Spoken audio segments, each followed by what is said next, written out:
जगत में प्रत्येक व्यक्ति को किसी ना किसी प्रकार की निर्बलता अवश्य होती है। जैसे कोई बहुत तेजी से दौड़ नहीं पाता तो कोई अधिक भार नहीं उठा पाता, कोई असाध्य रोग से पीड़ित रहता है तो कोई पढ़े हुए पाठों को स्मरण में नहीं रख पाता। ऐसे अनेकों उदाहरण और भी हैं। क्या आप किसी ऐसे व्यक्ति को जानते हैं जिसे सब कुछ प्राप्त हो और हम जीवन की उस एक निर्बलता को जीवन का केंद्र मानकर जीते हैं? इस कारणवश हृदय में दुख और असंतोष रहता है सदा। निर्बलता मनुष्य को जन्म से अथवा संजोग से प्राप्त होती है, किंतु उस निर्बलता को मनुष्य का मन अपनी मर्यादा बना लेता है।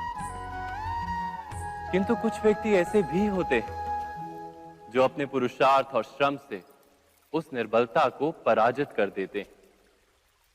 क्या भेद है उनमें और अन्य लोगों में? क्या आपने कभी विचार किया है? सरल सा उत्तर है इसका। जो व्यक्ति निर्बलता से पराजित नहीं होता, जो पुरुषार्थ करने का साहस रखता है हृदय में, वो निर्बलता को पार कर जाता है। अर्थात निर्बलता अवश्य ईश्वर देता है, किंतु मर्यादा मनुष्य का मन ही निर्मित करता है।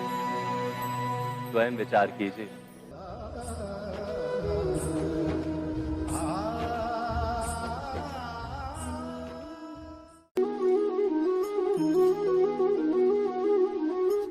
भविष्य का दूसरा नाम है संघर्ष।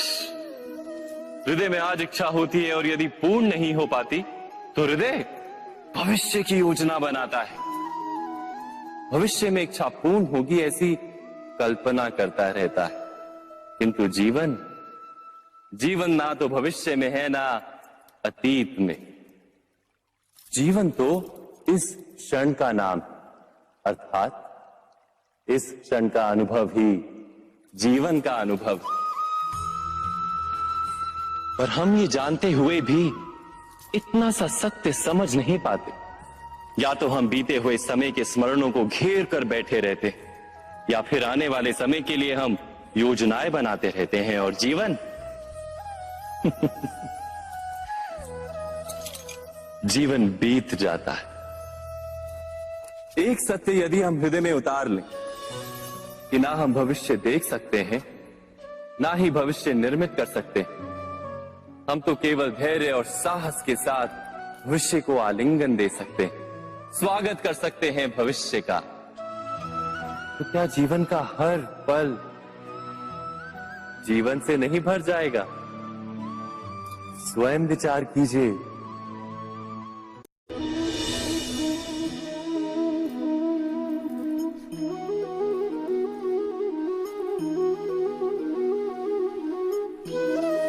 ज्ञान प्राप्ति सदा ही समर्पण से होती है, ये हम सब जानते हैं। किंतु समर्पण का वास्तविक महत्व क्या है? क्या हमने कभी विचार किया? मनुष्य का मन सदा ही ज्ञान प्राप्ति में विभिन्न बाधाओं को उत्पन्न करता है। कभी किसी अन्य विद्यार्थी से ईर्ष्या हो जाती है, कभी पढ़ाए हुए पाठों पर संदेह जन्मता है और कभी गुरु द्वारा दिया गया दंड मन को अहंकार से भर देता है। नहीं, क्या ऐसा नहीं होता? न जाने कैसे कैसे विचार मन को भटकाते हैं और मन की इसी अयोग्य स्थिति के कारण हम ज्ञान प्राप्त नहीं कर पाते। मन की योग्य स्थिति केवल समर्पण से निर्मित होती है। समर्पण मनुष्य के अहंकार का नाश करता है, ईर्ष्या, महत्वाकांक्षा आदि भावनाओं को दूर कर हृदय को शांत करता है और मन को एकाग्र करता है। वास्तव में ईश्वर की सृष्टि में ना ज्ञान की मर्यादा है, ना ज्ञानियों की। गुरु दत्तात्रेय ने तो गाय और श्वान से भी ज्ञान प्राप्त कर लिया था। अर्थात विषय ब्रह्म ज्ञान का हो या जीवन के ज्ञान का या गुरुकुल में प्राप्त होने वाले ज्ञान का, उसकी प्राप्ति के लिए गुरु से अधिक महत्व है उस गुरु के प्रति हमारा समर्पण। क्या ये सत्य नहीं?